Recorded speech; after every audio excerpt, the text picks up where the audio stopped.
Break के बाद फिर से स्वागत है आपका। खबर दिल्ली से है। वहीं दिल्ली की सीएम रेखा गुप्ता ने शनिवार को दिल्ली में प्रेस कॉन्फ्रेंस कर आने वाले बजट की जानकारी दी। उन्होंने कहा कि दिल्ली विधानसभा में 24 मार्च से शुरू होने वाला बजट सत्र 28 मार्च तक चलेगा। उन्होंने ये भी कहा कि हो सकता है कि सत्र उससे आगे भी चले। दिल्ली को विश्व स्तर की राजधानी बनाने को लेकर हम विकसित दिल्ली बजट 2025 और 2026 प्रस्तुत करेंगे।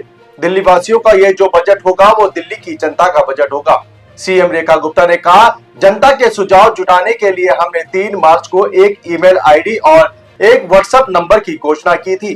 क्या कुछ कहा दिल्ली की मुख्यमंत्री रेखा गुप्ता ने बजट सत्र को लेकर और जनता के सुझावों को लेकर, सुनाते हैं इस वीडियो में। भाई आज की ये प्रेस वार्ता विशेष रूप से आप सभी को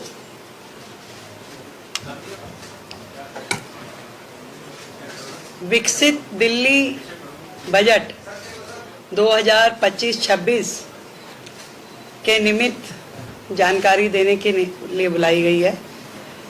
और आप सभी जानते हैं कि सरकार बनने के तुरंत बाद से हमारा एक ही ध्येय है कि विकसित दिल्ली के अपने एजेंडा की दिशा में काम करें। उन कामों से दिल्ली की महिलाएं, दिल्ली के गरीब, दिल्ली के युवा, दिल्ली के छात्र, दिल्ली के श्रमिक, इन सब का जीवन स्तर सुधारने का जो वायदा हमने किया और दिल्ली को जो विश्व स्तरीय राजधानी बनाने का उद्देश्य जो हमारा है, इस बजट में उसके निमित्त सुझाव के लिए आप सबको ध्यान है कि हमने 3 मार्च को एक ईमेल आईडी और एक व्हाट्सएप नंबर अनाउंस किया था। और ये जो सेशन है हमारा 24 मार्च से शुरू होगा, जो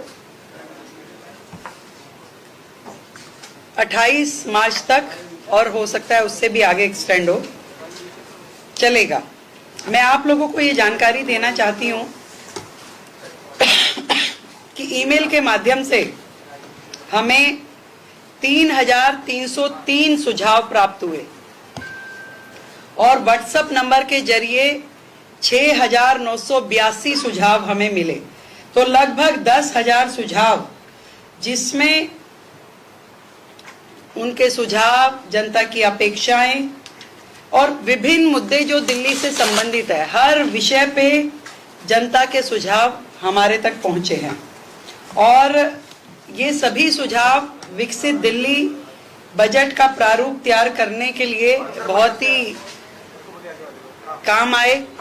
और इसी तरीके से अलग अलग समूह, महिलाओं से सरकार मिली, शिक्षाविदों से मिले, उसमें प्राइवेट स्कूल के भी लोग थे, उसमें हमारे गवर्नमेंट स्कूल से भी जुड़े हुए सभी शिक्षाविद रहे, इन्फ्लुएंसर से मिले, व्यापारियों से मिले, औद्योगिक जगत के लोगों से मिले, किसानों से, विधायकों से, सांसदों से, निगम पार्षदों से, युवाओं से, झुग्गी के लोगों से, डॉक्टर्स, सीएस, कॉलेज स्टूडेंट्स, हमारे नगर निगम के एम्प्लॉइज अलग अलग सेक्टर में जो काम कर रहे हैं, इन सभी वर्गों से मिलकर के हमने जनसंवाद किया। और उस जनसंवाद के माध्यम से उनके सुझाव, उनकी अपेक्षाएं जानी, ताकि ये जो बजट दिल्ली का है, ये सरकार का बजट नहीं, ये दिल्ली की जनता का बजट है। और दिल्ली की जनता के बजट में कोई भी वर्ग हमारी योजनाओं से अछूता ना रहे, इसका ध्यान हमने रखा। हमारी सरकार दिल्ली वासियों की भागीदारी के लिए उन्हें धन्यवाद करती है। और इतने बड़े पैमाने पे जो उनके सुझाव हमें मिले, उसके लिए शुक्रिया अदा करते हैं। और दिल्ली वासियों का ये बजट, जो जनता का बजट है, एक सकारात्मक परिणाम इस सबसे मिलने वाला है। हमने विकसित दिल्ली बजट में दिल्ली वासियों से प्राप्त सुझावों को प्राथमिकता भी दी है और उनकी अपेक्षाओं का ध्यान भी रखा है। और इस सारे बजट में ये ध्यान दिया गया है कि जो साधारण नागरिक है और उसकी जरूरतों का हम ध्यान रखें। इस वीडियो को अपने दोस्तों के साथ जरूर शेयर कीजिएगा और अगर आपने अभी तक हमारा चैनल सब्सक्राइब नहीं किया तो फौरन सब्सक्राइब कीजिए, साथ ही बेल आइकॉन पर क्लिक करें ताकि मजीद आने वाली वीडियो जो हम वक्तन फवक्तन आपके लिए इस चैनल पर अपलोड करते हैं वो आपको वक्त पर मिलती रहे।